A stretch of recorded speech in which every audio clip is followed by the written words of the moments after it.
preferidas, está começando esse fenômeno tupiniquim, que é meu, que é seu, que é nosso, o Brasilidades. Esse programa que é uma força da natureza, que tece e destece a cultura brasileira, com notícias abordadas com precisão cirúrgica pela Fabiane Porto e o seu Atualizando. Políticas culturais com quem faz a diferença, apresentado pela Mariana Canero no quadro Culturando. Olivers, Cultura em Foco, por essa que vos fala, que gosta de contrariar e foge de gerundismos a todo custo, Suelen Oliveira. Inspirado nas reflexões de Antônio Cândido, temos o Fabulando, o seu direito à literatura, por Deise Souza.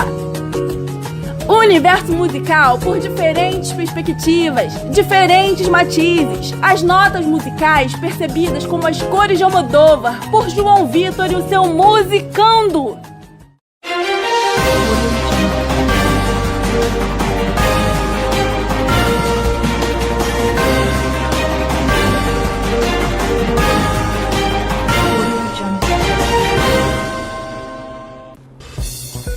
Olá, tudo bem? Está começando o programa Atualizando, seu programa de notícias do Brasil. Eu, Fabiane Porto, vou trazer nessa tarde para vocês os seguintes destaques.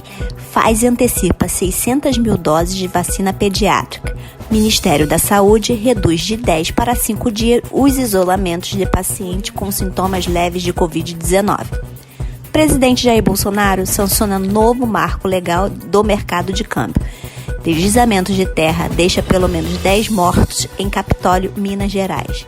DIC em Minas Gerais transborda e interrompe trânsito na BR-040 que liga Minas Gerais e Rio de Janeiro. Pelo menos 10 pessoas morreram vítima de um deslizamento de pedra no Lago de Furnas, em Capitólio, Minas Gerais. O acidente ocorreu no último sábado, dia 8. 3 embarcações com turistas foram atingidas. O Corpo de Bombeiros de Minas Gerais informou que o deslizamento está associado ao volume elevado de chuvas na região. Por meio de nota, Marinha do Brasil comunicou que enviou equipes de busca e salvamento para o local, prestando apoio necessário às pessoas envolvidas no acidente e auxílio aos órgãos atuando no local e também transporte de feridos. Um inquérito será instaurado para apurar causas e circunstâncias do acidente. Reportagem Fabiane Porto. Olá, iluminados! Sejam muito mais que bem-vindos ao Olivers Cultura em Foco. Eu me chamo Suelen Oliveira e é um prazer estar aqui com você para dar lugar à arte e a quem faz arte, abordando temas da música, cinema, televisão e tudo mais que quisermos inserir aqui nesse programa, porque nós somos assim, não é verdade? Sinta-se à vontade para curtir, comentar, compartilhar os posts em nossas redes, para enviar ideias, sugestões. Reclamações não, tá, gente? Por favor, porque isso aqui é feito com muito amor, carinho, dedicação, né? Energia densa, a gente deixa de fora.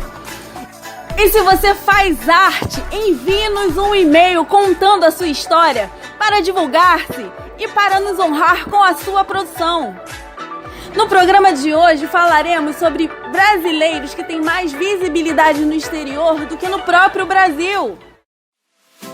Iniciando pelo balé clássico, com a companhia American Ballet Theatre, com o solista Irlan Silva, carioca, e sua arte pode também ser observada no documentário Only When I Dance. Também do Rio de Janeiro temos a Isadora Loyola, no corpo de balé, junto com a Marcela Paiva. Temos o Marcelo Gomes, manauense, foi o primeiro bailarino. Em sua filmografia, temos Marcelo Gomes, Anatomia de um Dançarino, Lago dos Cisnes, Ballet Now. A lindíssima Renata Pavan no corpo de baile. Não existem muitos registros sobre a Renata devido, talvez, à mudança de carreira, pois se reencontrou na fotografia. Companhia Bolshoi Balé. Temos o prazer de contar com Mariana Gomes no corpo de baile, que nos agraciou como a primeira brasileira no Bolshoi. Royal Ballet.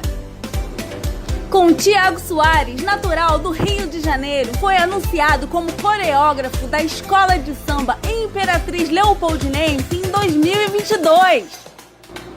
Mais que reconhecido, medalha de prata em 1998 no Paris International Dance Competition, medalha de ouro no Moscow International Ballet Competition em 2001. Em 2004, Outstanding Male Artist Classical no Critics Circle National Dance Award. Em 2013, recebeu um prêmio especial no Brazilian International Press Award. Também na companhia, Roberta Marques como primeira bailarina. San Francisco Ballet. Temos o solista Daniel Davidson Oliveira. E o primeiro bailarino, Victor Luiz. Cinema. Começando com Bruno Campos, que escolheu sair das telonas para trabalhar como advogado em uma das companhias de advocacia mais respeitadas dos Estados Unidos.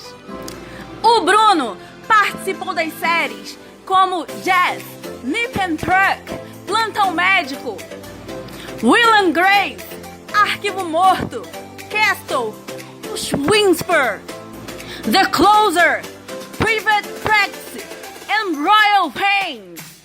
Dublagem nas animações The Cleveland Show e A Princesa e o Sapo.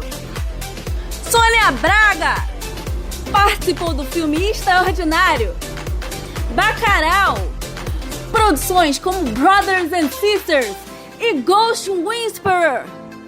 Morena Baccarin, a queridinha de Hollywood, participou de Deadpool e Gotham. Foi a segunda atriz a concorrer ao Emmy Awards. Alice Braga tem no seu currículo filmes como Eu Sou a Lenda, Ensaio sobre a Cegueira, Rebel Man, O Resgate de Órgãos, Predadores, Elysium, Mate-me Mais Uma Vez, A Cabana. E seu trabalho mais recente, A Rainha do Sul. Jennifer O'Neill, atriz e modelo carioca, foi protagonista do filme Era Uma Vez Verão. Fernando Meirelles, o diretor da Cidade de Deus, tem grandes trabalhos reconhecidos internacionalmente como Ensaio sobre a Cegueira e O Jardineiro Fiel. Lino Facchioli, no papel de Robin Arryn na série da HBO Game of Thrones. Carlos Saldanha, quem não guarda no coração filmes como A Era do Gelo, Rio e Touro Ferdinando. Walter Salles, o diretor carioca, ganha visibilidade com seu filme Central do Brasil, que abriu espaço para produções como Abril Despedaçado e On the Road. Gisele Itier entra no cenário internacional em 2009 com Os Mercenários. E no elenco de Na Estrada, Taya Ayala, a poderosíssima, participou da produção do The Long Home e Pica-Pau. Ayara Walsh participou de Marvel's Agents of S.H.I.E.L.D., Garotas Malvadas 2, The Vampire Diaries, Cory na Casa Branca e As Visões da Raven. Música, Sérgio Mendes e sua aclamada versão da música de Jorge Benjor, Mais Que Nada. É apreciado por fazer parcerias com diferentes gerações e estilos. Quem não lembra dele no clipe do The Black Eyed Peas, Cansei de Ser Sexy. A banda faz parte de trilhas sonoras de diversos jogos como The Sims 2, FIFA. A cantora Cell, que já venceu o Grammy Latino 2 vezes. Basquete, temos o Nenê.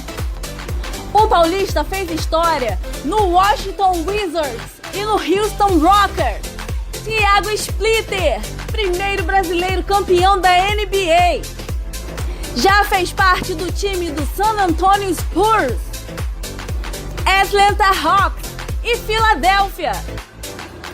Leandrinho conquistou o Canadá e os Estados Unidos com sua habilidade. Beisebol com Ian Gomes. É o primeiro brasileiro a atuar na MLB, principal liga de beisebol do mundo. Arte com Romero Brito. O pernambucano é sucesso absoluto com sua arte da alegria. Vale ressaltar que o Brasil não tem só impacto na arte, como também na produção acadêmica. Nas mais diversas áreas do conhecimento, temos acadêmicos ao redor do mundo deixando a sua marca. Na literatura, temos figuras como Machado de Assis e suas memórias póstumas de Brás Cubas, Aloysio de Azevedo e o Cortiço, Euclides da Cunha com Os Sertões, Barreto com O Triste Fim de Policarpo e Quaresma, Macunaíma, do célebre Mário de Andrade, Raquel de Queiroz e o 15, Vidas Secas, de Graciano Ramos, Nelson Rodrigues e o Vestido de Noiva, Guimarães Rosa com O Grande Sertão de Verezas, Clarice Lispector, A Paixão Segundo GH, João Cabral de Melo Neto com Morte e a Vida Severina, Lígia Fagundes Teles, Antes do Baile Verde, Érico Veríssimo com Incidente em Antares, Jorge Amado com Tereza Batista, Cansada de Guerra, Rubem Fonseca, Feliz Ano Novo, Rudan Nassar com Lavoura Arcaica, Poema Sujo de Ferreira Goulart, Mário Quintana, Nova Antologia Poética, João Ubaldo Ribeiro e Viva o Povo Brasileiro, Inferno Provisório, de Luiz Rufano. Só para citar algumas obras brasileiras que são imprescindíveis à cultura internacional. E esse foi mais um programa Oliver's Culture em Foco. Foi um prazer estar com vocês. Não deixem de acompanhar as nossas redes sociais. Namastê, até o próximo programa!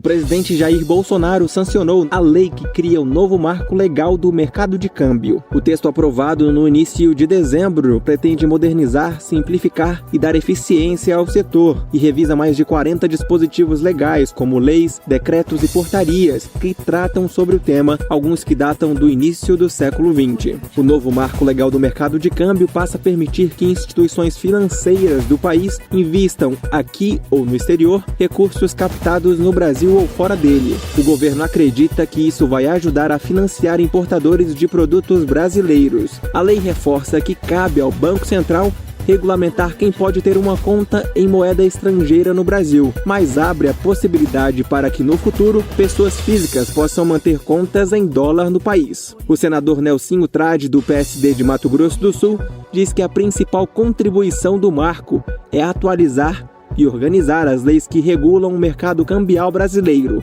o que trará outros impactos positivos. O projeto revisa mais de 40 instrumentos legais vigentes e os consolida em uma só lei. Simplifica e agiliza as operações internacionais. Facilita a integração do Brasil com o exterior e pode ajudar o país a entrar na OCDE, selo de seriedade e boas práticas, que reflete na vinda de investimentos financeiros e de financiamentos tão importantes nos tempos de agora. A nova lei cambial visa também tornar o real mais conversível e utilizado em outros países, além de melhorar as condições de trabalho para quem exporta e importa no Brasil. Para que isso aconteça, o marco passa a permitir, por exemplo, o recebimento de ordens de pagamentos de terceiros do exterior a partir de contas em reais mantidas no Brasil por meio de bancos estrangeiros. O texto também facilita a vida dos turistas brasileiros. Isso porque permite que cada passageiro possa portar $10.000 ao sair do país e não mais R$10.000. A lei também permite que pessoas físicas possam negociar entre si a compra ou venda do valor equivalente até $500, o que antes era proibido. Reportagem Felipe Moura.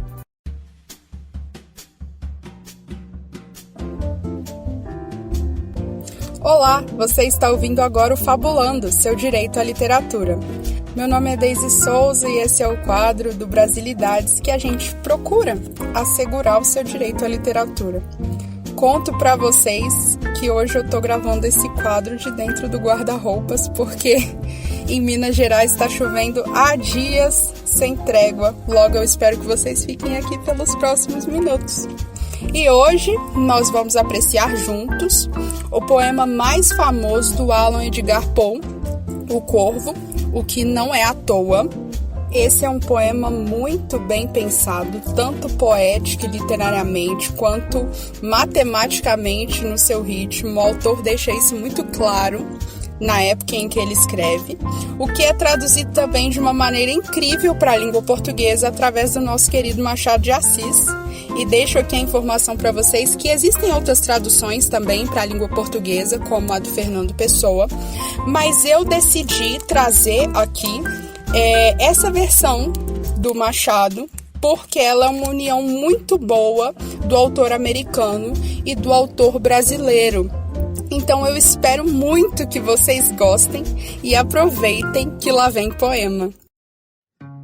O Corvo. Em certo dia, a hora da meia-noite que apavora, eu, caindo de sono e exausto de fadiga, ao pé de muita lauda antiga, de uma velha doutrina, agora morta, ia pensando quando ouvi à porta do meu quarto um soar devagarinho, e disse estas palavras tais: é alguém que me bate à porta de mansinho, há de ser isso e nada mais. Ah, bem me lembro, era no glacial dezembro. Cada brasa do lar sobre o chão refletia a sua última agonia.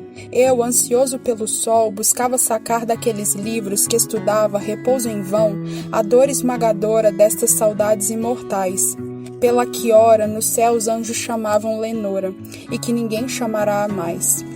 E o rumor triste, vago, brando das cortinas, ia acordando dentro do meu coração um rumor não sabido, nunca por ele padecido. Enfim, por aplacá-lo aqui no peito, levantei-me de pronto e com efeito disse: é visita amiga e retardada que bate estas horas tais. É visita que pede à minha porta entrada, há de ser isso e nada mais. Minha alma então sentiu-se forte, não mais vacilo e desta sorte falo, imploro de vós, ou senhor ou senhora, me desculpeis tanta demora, mas como eu, precisando de descanso, já cochilava, e tão de manso e manso batestes, não fui logo, prestemente, certificar-me que aí estais. A porta escancaro, acho a noite somente a noite, nada mais. Com longo olhar escruto a sombra que me amedronta, que me assombra, e sonho o que nenhum mortal haja sonhado. Mas o silêncio, amplo e calado, calado fica, a quietação o quieta. Só tu, palavra única e dileta, Leonora, tu, como um suspiro escasso da minha triste boca sais. E o eco que te ouviu murmurou-te no espaço, foi isso apenas e nada mais. Entro com a alma incendiada, logo depois outra pancada. Sou um pouco mais forte, Eu, voltando-me a ela, seguramente há na janela alguma coisa que sussurra. Abramos, eia fora o temor, eia, vejamos a explicação do caso misterioso dessas duas pancadas tais. Devolvamos a paz ao coração medroso, obra do vento e nada mais. Abro a janela e de repente vejo tumultuosamente um nobre corvo entrar. Digno de antigos dias, não se despendeu em cortesias um minuto, um instante. Tinha o aspecto de um lorde ou de uma lady, e pronto e reto, movendo no ar as suas negras alas, acima voa dos portais, trepa no alto da porta, em um busto de palas. Trepado fica e nada mais. Diante da ave, feia e escura, naquela rígida postura, com um gesto severo, o triste pensamento sorriu-me ali por um momento, e eu disse: ó tu que das noturnas plagas vem, embora a cabeça nua tragas, sem topete, não és ave medrosa. Dize os teus nomes senhoriais, como te chamas tu na grande noite umbrosa? E o corvo disse, nunca mais. Vendo que o pássaro entendia a pergunta que lhe eu fazia, fico atônito, embora a resposta que dera dificilmente lhe a entendera. Na verdade, jamais homem ha visto coisa na terra semelhante a isto. Uma ave negra, friamente posta num busto, acima dos portais. Ouvir uma pergunta e dizer uma resposta, que este é o seu nome, nunca mais. No entanto, o corvo solitário não teve outro vocabulário, como se essa palavra escassa que ali disse toda a sua alma resumisse. Nenhuma outra proferiu, nenhuma, não chegou a mexer uma só pluma, até que eu murmurei, perdi outrora tantos amigos leais, perderei também este em regressando à aurora? E o corvo disse, nunca mais. Estremeço, a resposta ouvida é tão exata, tão cabida, certamente, digo eu, essa é toda a ciência que ele trouxe da convivência de algum mestre infeliz e encabrunhado, que o implacável destino ha castigado tão tenaz, tão sem pausa nem fadiga, que dos seus cantos usuais só lhe ficou na amargura e última cantiga esse estribilho, nunca mais. Segunda vez nesse momento sorriu-me o triste pensamento. Vou sentar-me defronte ao corvo magro e rudo e mergulhando no veludo da poltrona que eu mesma lhe trouxera, achar procuro a lúgubre quimera, a alma, o sentido, o pávido segredo daquelas sílabas fatais, entender o que quis dizer a ave do medo, grasnando a frase nunca mais. Assim, posto, devaneando, meditando, conjeturando, não lhe falava mais, mas, se lhe não falava, senti o olhar que me abrasava.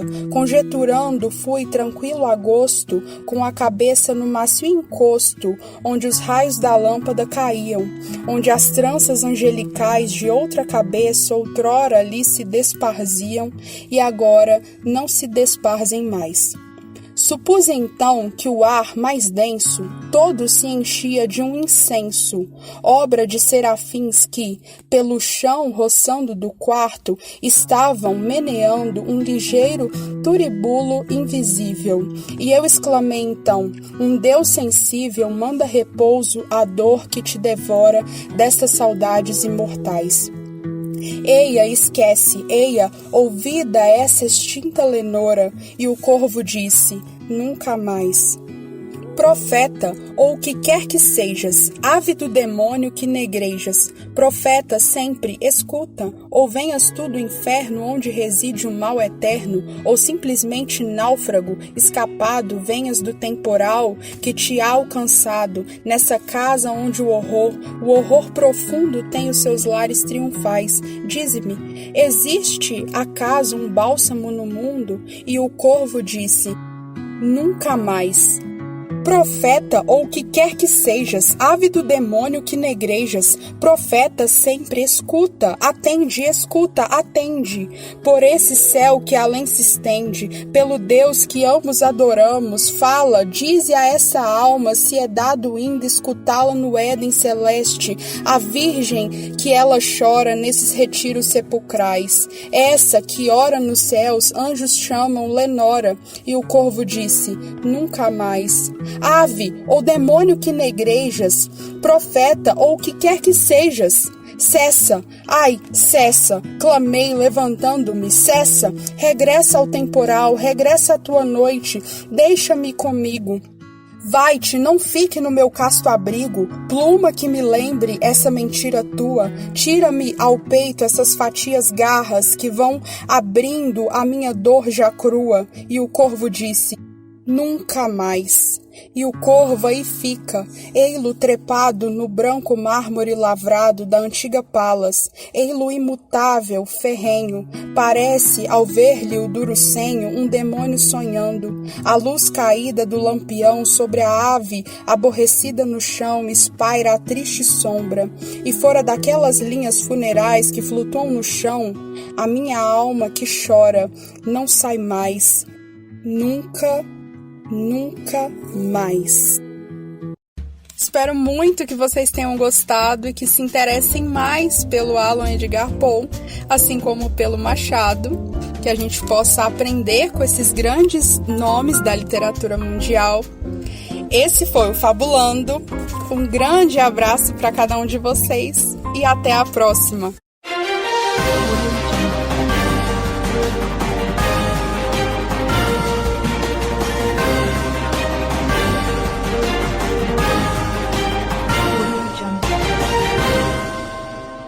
Após a inclusão de crianças com idade entre 5 e 11 anos no Plano Nacional de Operacionalização da Vacinação contra a Covid-19, as primeiras doses pediátricas da vacina da Pfizer começarão a chegar ainda em janeiro. De acordo com o Ministério da Saúde, o primeiro lote, com 1,2 milhão de doses, deve chegar ao Brasil nesta quinta-feira. A distribuição das doses seguirá o critério populacional. O Ministério da Saúde conseguiu antecipar 600 mil doses da vacina pediátrica contra a Covid-19 produzidas pela empresa Pfizer. A informação foi repassada pelo ministro Marcelo Queiroga, que defendeu ações conjuntas entre União, estados e municípios. Além disso, ele destacou a importância da segunda dose do imunizante, assim como da dose de reforço. Temos que continuar com o combate à pandemia. E a melhor forma é ampliar a nossa campanha de vacinação em relação à aplicação da segunda dose em alguns estados que estão com a segunda dose atrasada e a dose de reforço. Nós temos vacinas suficientes, essas vacinas elas são enviadas aos estados que por sua vez devem enviar aos municípios. A Sociedade Brasileira de Infectologia, representada pela doutora Rosana Richman, apoia a incorporação da vacina da Pfizer para crianças na faixa etária de 15 a 11 anos. Pelos dados apresentados em relação ao número de menores de 18 anos do nosso país que nós perdemos por causa da pandemia, são mais de 2.500 crianças e adolescentes que nós perdemos no nosso país. Eu vejo como excelente a vinda de uma vacina em termos de proteção para essas crianças. O ministro Marcelo Queiroga também explicou que o trâmite para a aquisição e distribuição de vacinas no Brasil é considerado satisfatório quando comparado ao processo realizado em outros países. Reportagem Marquesan Araújo. O tempo recomendado de isolamento em caso de resultado positivo para a Covid-19 foi reduzido no Brasil. Nesta segunda-feira, o ministro da Saúde, Marcelo Queiroga, informou que o tempo passou de 10 para 5 dias e vale para casos leves ou moderados. No entanto, o chefe da pasta pediu que a população continue evitando aglomerações desnecessárias. E nós assistimos o ano passado um aumento de casos no mês de janeiro. E esse ano nós temos a Ômicron, que é muito mais transmissível. Então é necessário uma certa cautela, né, para que a gente possa abrir a nossa economia. Né? Então aproveitar a oportunidade para pedir a cada um que vai fazer a sua festa em casa agora nas férias, que faça isso com bastante responsabilidade para evitar um aumento ainda maior dos casos com essa variante Ômicron. O Ministério considera que devem seguir a orientação aqueles pacientes que não apresentam sintomas respiratórios, que não sentiram febre há 24 horas e que tenham resultado negativo para teste PCR ou de antígeno. Ainda segundo Queiroga, a medida está sendo adotada em outros países, como Estados Unidos, e tem base em evidências científicas. Reportagem Marquesan Araújo. Bom, pessoal, vou ficando por aqui. Essas foram as notícias do quadro Atualizando. Vem aí Mariana Caneiro com o quadro Culturando.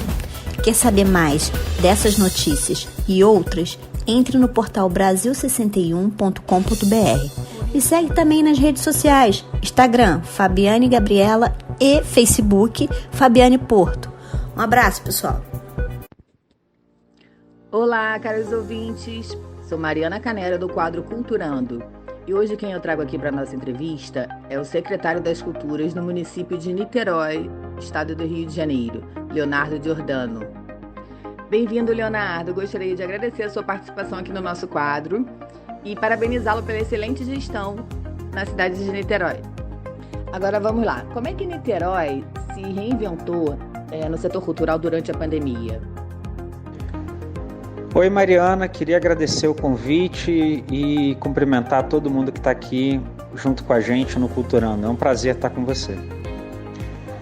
A pandemia foi um desafio muito grande para todos os setores, né?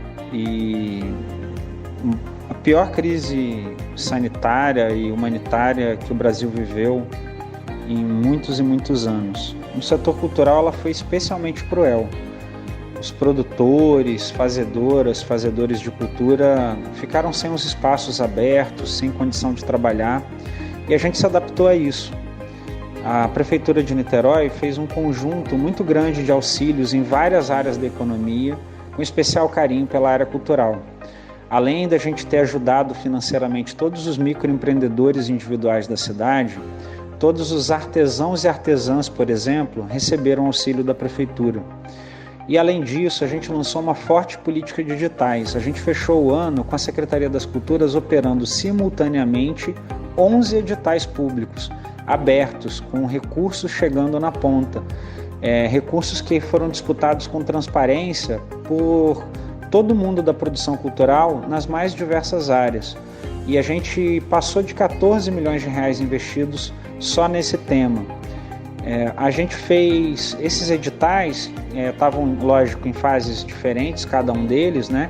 Alguns a gente estava em prestação de contas, outros a gente estava ainda com inscrições abertas, outros a gente estava fazendo a liquidação, ou seja, pagando, né, as pessoas, mas eles foram fundamentais para a gente poder atravessar esse período. Eu posso dar como exemplo o edital de aquisição de ativos culturais, que a Prefeitura lançou através da Secretaria das Culturas. Nele, a gente comprou 338 produtos da produção cultural local niteroense.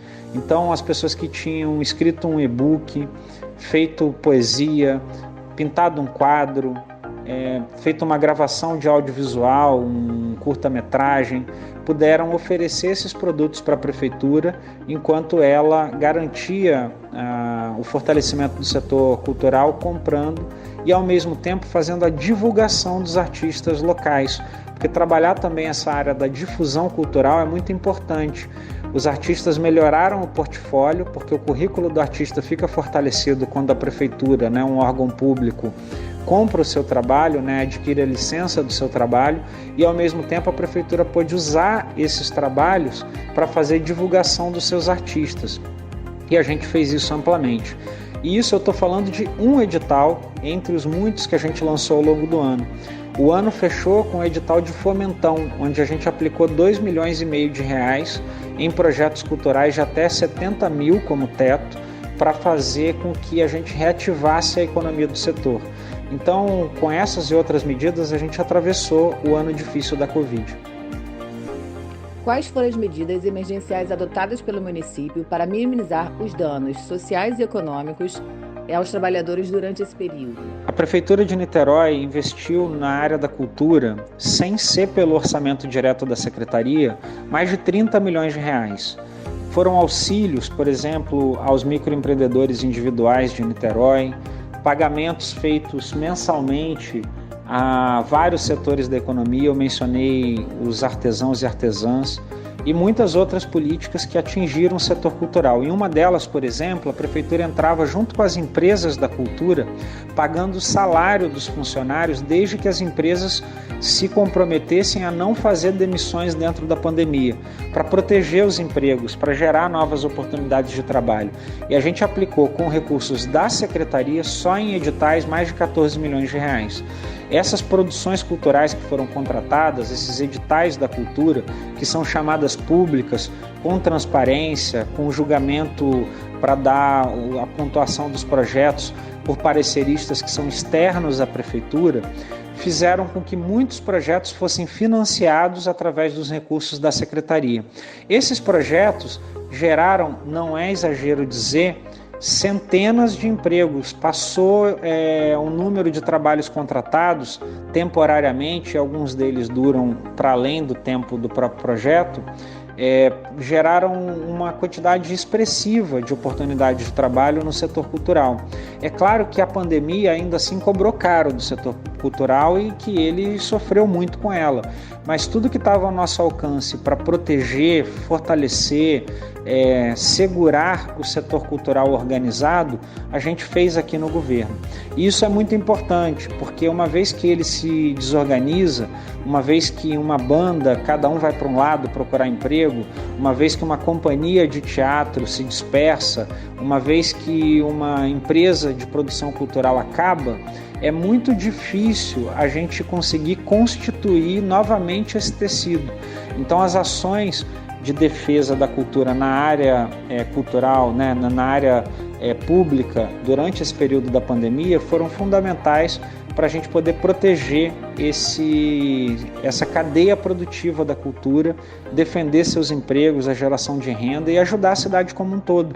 Porque quando a economia da cultura vai bem, quando a economia criativa vai bem, a cidade como um todo se beneficia disso, tendo mais força econômica para superar os desafios.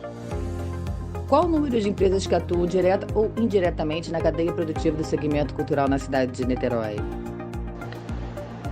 Nós temos em Niterói, no nosso último levantamento, 15 mil trabalhadoras e trabalhadores da cultura.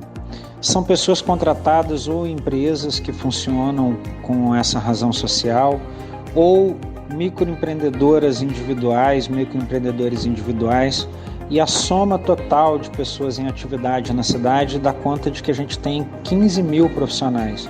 Então é um número muito expressivo, muito impactante para a economia local e fundamental que a gente continue protegendo, né, ao longo do trecho da pandemia, embora a gente tenha, como dito, né, sofrido, tido muitas dificuldades, mas aqui a partir da prefeitura, a partir do governo, a gente tem feito todo o possível, reafirmando que a cultura é um direito e prestando especial atenção a essa fase difícil.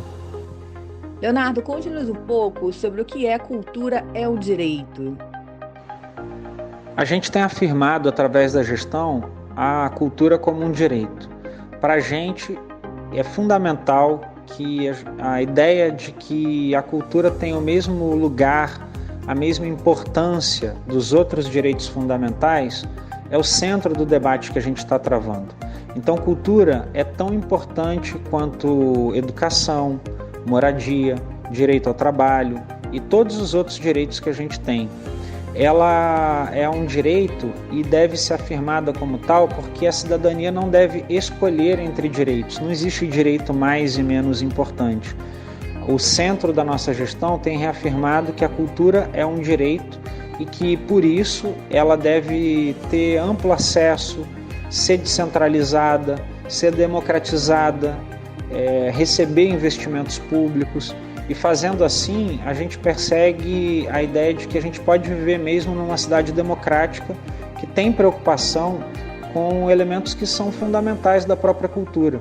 Cultura é a identidade da gente, é a memória de um povo, é sua história, suas tradições, seu fazer criativo, sua capacidade de produzir e receber entretenimento e tantos outros fatores que são fundamentais. Então isso explica um pouco a orientação da Secretaria pela ideia de que a cultura é um direito. Ouvintes, a cidade de Niterói foi a primeira do Brasil a lançar a Carta de Direitos Culturais. Leonardo, nos explique, por favor, o que vem a ser isso, como é que está sendo essa experiência? Logo no início da nossa gestão, a gente chamou a cidade toda para discutir os direitos culturais. E não só a turma que atua na área da cultura ou que é profissional desse ramo. A gente foi aos bairros, conversamos com vários segmentos. Eu me lembro aqui, por exemplo, o pessoal que atua na área de defesa da criança e adolescente, população em situação de rua e muitas outras reuniões que a gente fez, setores da economia da cidade, convocando a cidade para dar opinião sobre que direitos culturais deveriam ser garantidos na cidade que a gente sonha.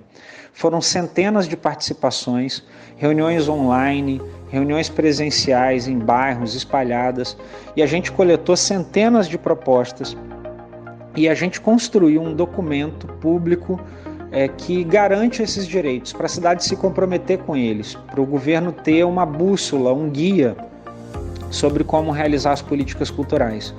Isso funcionou de uma maneira muito satisfatória, muito legal, e essa Carta de Direitos Culturais de Niterói recebeu a chancela da Unesco, que é o órgão de cultura da ONU, e foi a primeira Carta de Direitos Culturais que foi realizada aqui no Brasil. Niterói se associou com isso com cidades que estão na vanguarda da experiência de política cultural, como Roma, Barcelona, cidades da Alemanha, São Luís Potosí, no México, que é uma cidade que tem uma experiência super interessante com Carta de Direitos Culturais, e foi muito legal também ver a participação popular dando o tom desse processo. Leonardo, e como foi essa transação do entretenimento digital, com o distanciamento, o público não estando presente? Como foi essa experiência para vocês? As ações transmitidas na área cultural chegaram para ficar. Já existiam, mas agora são também uma fração da produção cultural que a gente deve prestar muita atenção. Durante a pandemia, todo mundo se lembra de uma live que assistiu, de uma ação cultural que saiu do campo presencial e foi para o campo digital. Então, a gente teve muitas experiências de adaptação que foram positivas. Ao mesmo tempo, é importante que a gente tome cuidado de não limitar as expressões artísticas, né, ao campo das lives, ao campo da linguagem do audiovisual, porque muitas delas, né, dependem da experiência presencial, sensorial, e a gente também considera isso muito importante.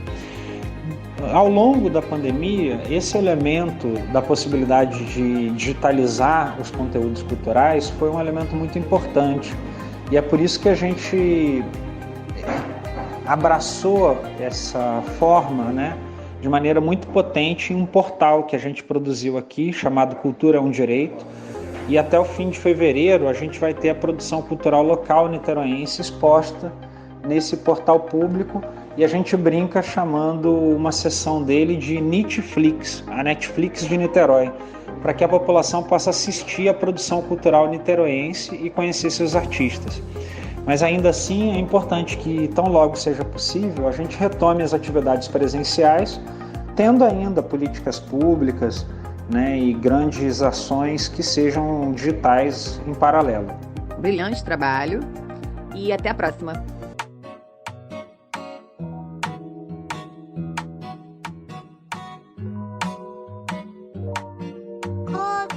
Olá, queridos ouvintes, meu nome é João Vitor e eu vou apresentar para vocês o quadro Musicando. Um quadro onde eu entrevisto artistas e músicos do nosso Brasil. Hoje a entrevista será com um violonista, contrabaixista, professor e youtuber, Heber Aguiar.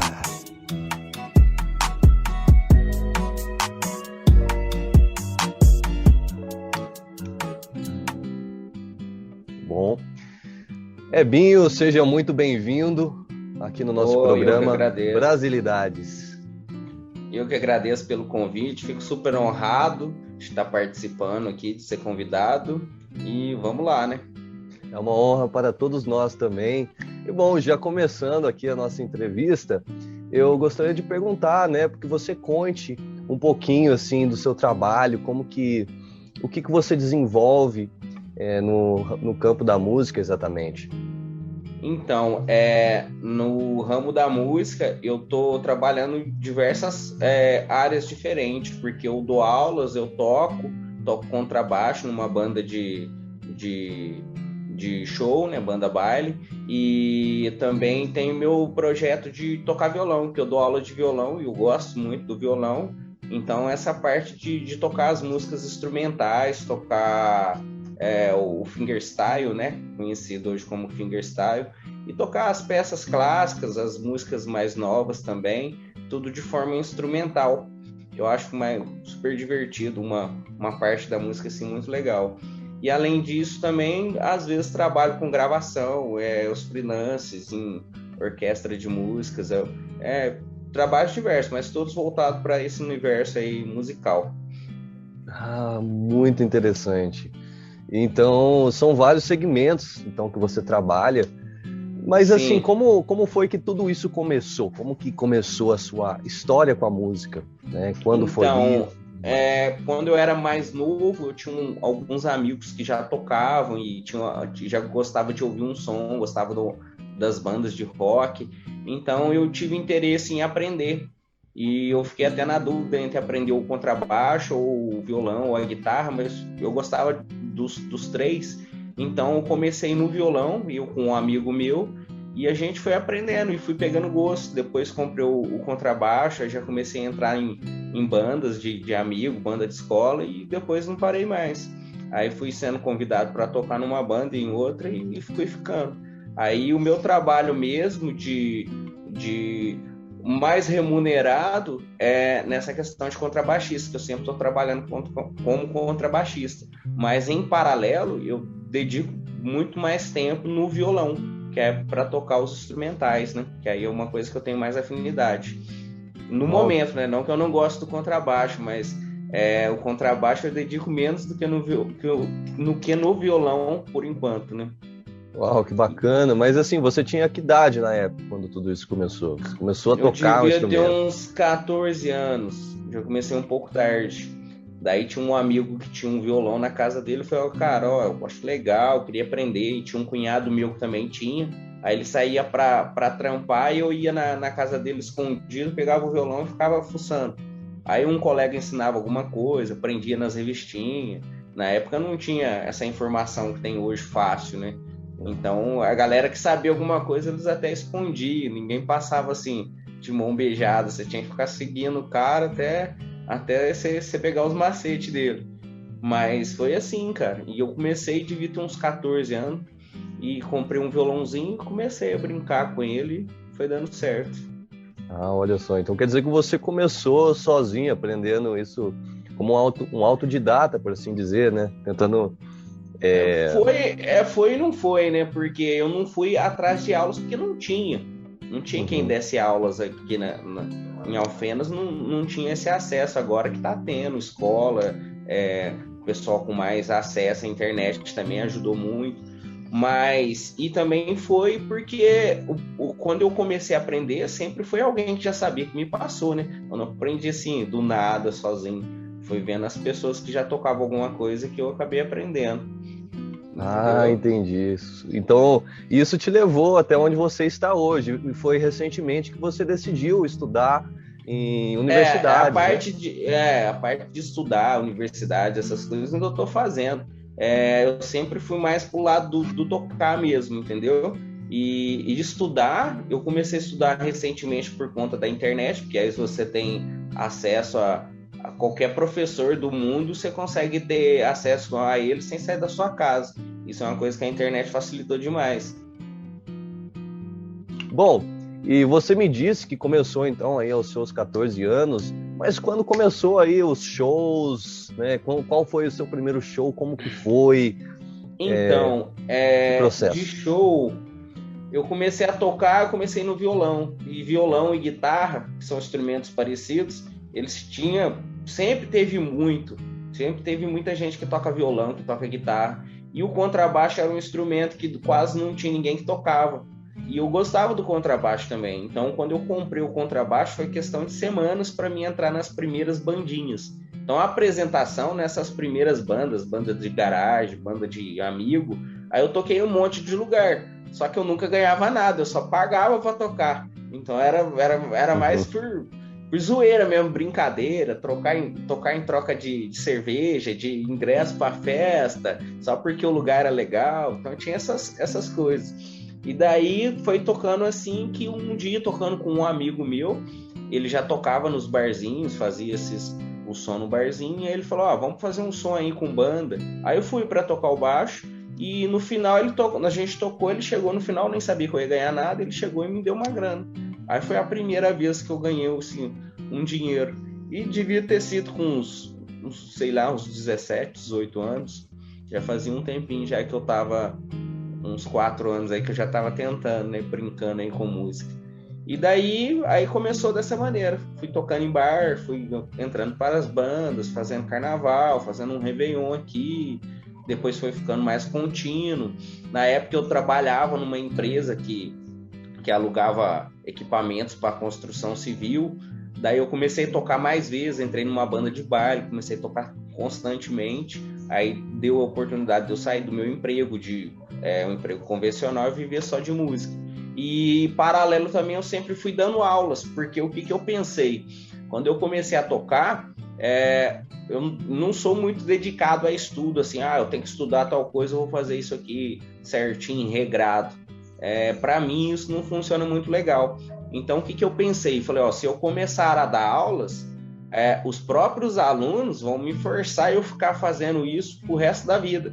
Porque vai chegar um aluno querendo aprender uma coisa, eu vou ter que aprender aquela coisa para passar para ele. Isso aí vai me forçar a ficar em atividade constante. É uma maneira de eu ajudar as pessoas, que às vezes não vai saber nada, sim, eu posso passar alguma coisa.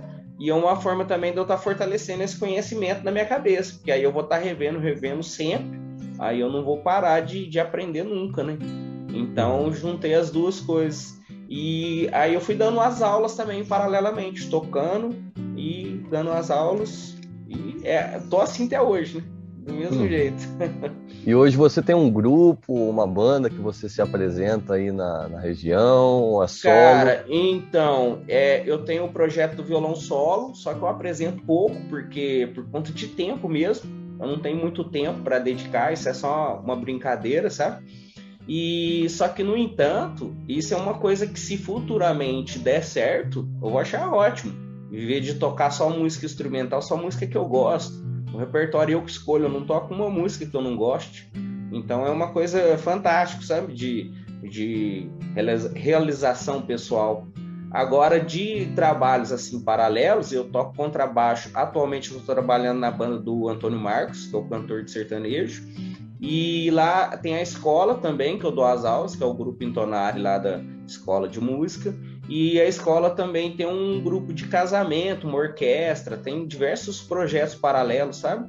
Então não é sempre, eu não estou frequente assim como um participante ali íntegro do grupo. Eu participo esporadicamente, então às vezes eu sou convidado para tocar, para gravar alguma coisa, para fazer um clipe, para fazer alguma cantata, algumas orquestras de projetos assim paralelos que eles fazem, tipo, tem uma orquestra só de temas de jazz, é bem legal, que faz as aberturas de formaturas, então alguns projetos desse tipo também que eu trabalho. Muito bacana, muito interessante, e assim, eu percebo que essas apresentações solos estão sendo bem bacanas aqui na região, porque é algo que não é tão frequente, né? É difícil você encontrar um violonista solo que faça apresentações, faça shows, né? Sim. Então você está sendo basicamente o primeiro que está trazendo, né, na região. Nessa coisa de ter um repertório mais moderno, tocando instrumental, porque o que acontece? Esse estilo de tocar o violão instrumental, que é o fingerstyle, ele sempre existiu. As músicas clássicas, se você for passar elas para o violão, ou as próprias peças que já foram feitas para o violão, todas elas já fazem, todas as técnicas possíveis já tem nessas músicas. Então, o que consiste mais a história do fingerstyle? Você pegar um repertório que não é feito para o violão e passar para o violão. Tipo, tocar uma música do Queen. O Queen tinha vocal, tinha guitarra para fazer solo, tinha o baixista. Então, você vai pegar ali o melhor de cada parte da música, vai juntar, vai fazer um arranjo. Então, esse que é o barato, é tocar as músicas novas, né? E essa coisa de fazer o violão já com esse repertório mais moderno, é uma coisa que já é nova, mas, no entanto, tem muita gente que faz, mas aqui na região que eu moro, realmente não tem. Eu não conheço em Minas uma pessoa que que sobreviva tocando um repertório de violão instrumental. Não sei se é por conta de não ter mesmo os músicos, talvez até tenha, mas eu acho que é a falta de oportunidade, porque muitas vezes os bares, os lugares, os estabelecimentos que podem ter músicas, eles optam por ter um conjunto que tenha a banda completa, ter um vocalista. Se elas acham que se você tocar música só instrumental, não vai saber que música que não fica legal. Então, às vezes, pode ser até isso que tenha ocultado um pouco aí o trabalho de violonistas da região. Então, isso é uma coisa que tem, mas a gente vê muitos músicos grandes, de cidade grande. Por exemplo, o Fábio Lima, um monstro da música brasileira instrumental. E ele é se eu não me engano, de Curitiba. Então, em Curitiba, tem ele, mas é um que eu conheço de Curitiba. Então, em Minas mesmo, eu não conheço um ou outro. Então, é uma coisa assim de visão, né? Totalmente contramão do que o pessoal faz. Normalmente, a pessoa quer pegar o violão, tocar e cantar. Eu já quero pegar o violão, não quero cantar, só quero tocar, instrumental. Então, é bem contramão mesmo, mas é divertido. Com certeza. Mas e aí, você consegue nos contar pra gente como que é, basicamente, como as pessoas que estão ouvindo, os ouvintes, né, que estão ali na apresentação, como eles reagem a essa música instrumental? Eles pedem músicas, assim como um show com um cantor, como que é? Sim, na verdade é uma coisa que é muito dividido. Ou você tem o grupo ali, o público que vai curtir demais, que eles vão pirar no negócio e vão falar, nossa, que diferente, que pede música, que vai interagir junto com a gente. E tem o pessoal que eu acho que às vezes não entende. Então eles ficam olhando assim, meio boiando. Então é super dividido, é um público dividido. Às vezes você vai tocar num lugar, você dá a sorte de todo mundo vibrar na mesma vibe que você tá e interagir, curtir o som. Às vezes você vai tocar num lugar que as pessoas ficam com a cara meio de espanto, assim, não entendem direito o que tá acontecendo. Mas eu acho que é normal. Mas tem esses dois lados da moeda. Ah, que bacana. Entendi. Eu acho que também porque é um tipo de repertório que ele é mais para músico do que para uma pessoa leiga, que não está muito imersa no universo da música, né? Então, às vezes, pode ser que seja isso que dá uma estranheza no começo. Entendi. E, bom, também tem esse lado aí de você ensinar o violão. E eu queria te perguntar, porque, assim, eu acredito que muitos dos ouvintes que estão nos ouvindo nesse exato momento, eles acreditam que o violão é um instrumento quase impossível de aprender, ou outros acham que não são capazes de aprender. E como que foi, assim, como que é a sua experiência aí ensinando violão? O que você percebe, o que você pode dizer para essas pessoas, para esses ouvintes? Então, o violão, não só o violão, né, a música em si, é algo extremamente difícil, porque é uma coisa infinita. Como que a gente vai aprender algo infinito? É impossível.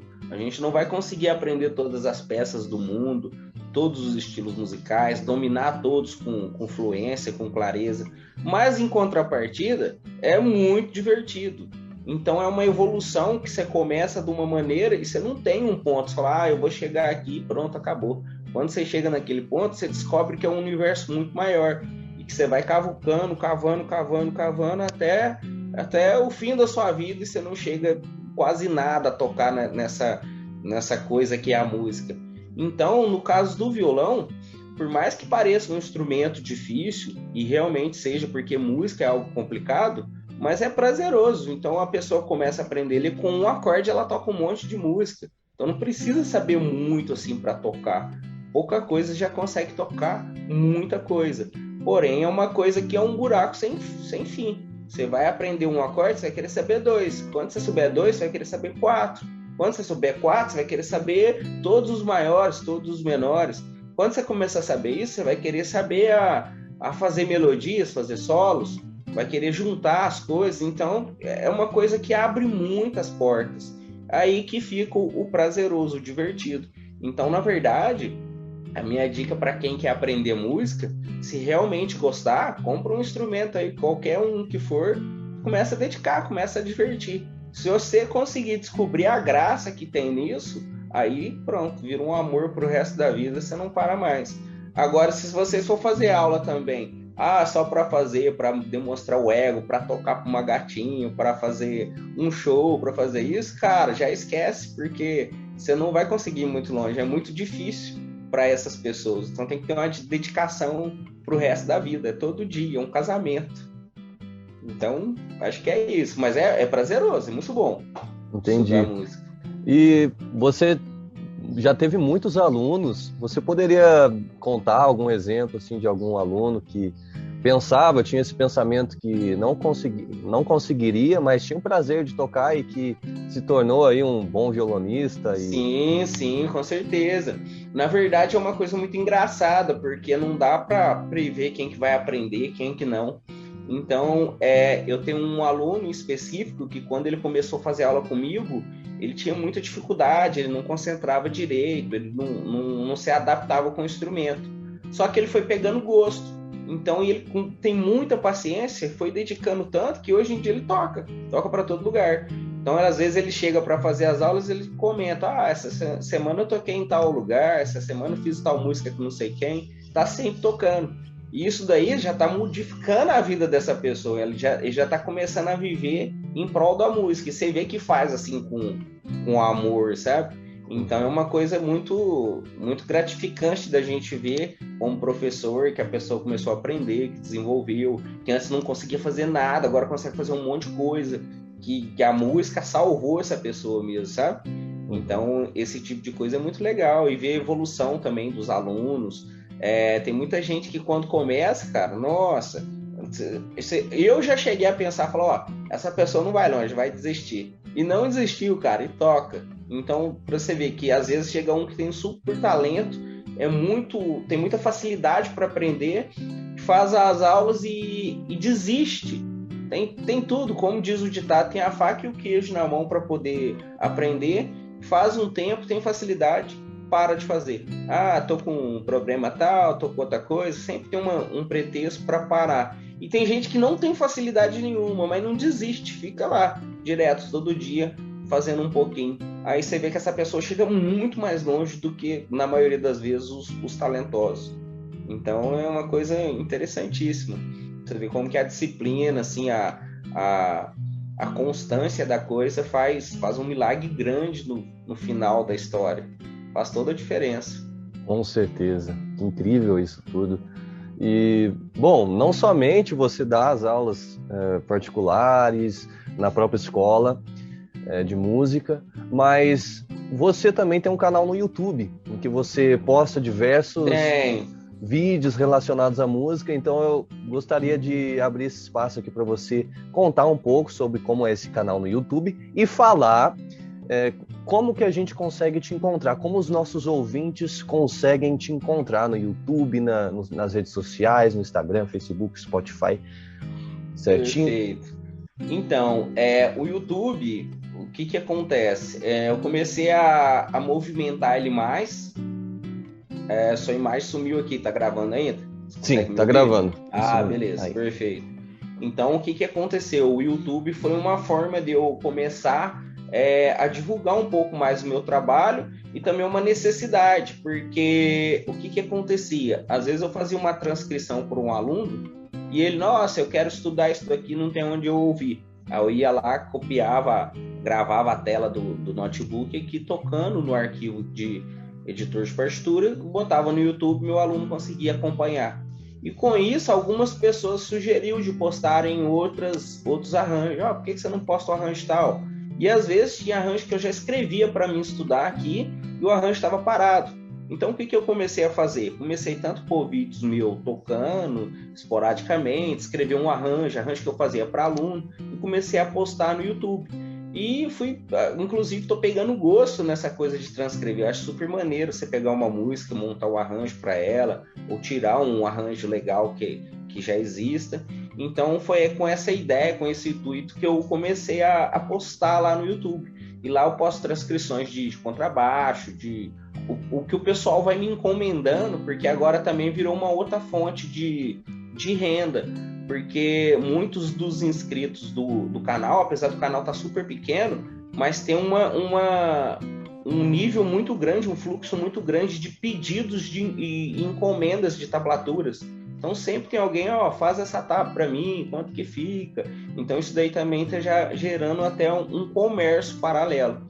E outra coisa também é para eu estar postando lá meus vídeos, shows, apresentações, o que der na cabeça, aulas mesmo. Pretendo futuramente gravar algumas aulas online e deixar lá. E eu acho que é uma coisa que, se a plataforma continuar no ar, né, pode ser que um dia eu não esteja aqui mais, mas o conteúdo que eu gerei vai ficar lá para a eternidade, enquanto tiver ela lá. Então eu acho isso também super bacana. E para me encontrar, cara, no YouTube é Eber Aguiar. Se for lá transcrições, alguma coisa assim, Eber Aguiar, com H, meu nome. Vocês me acham. No Instagram também é a mesma coisa, Eber Aguiar. Facebook também é a mesma coisa. Então vocês conseguem me encontrar por lá.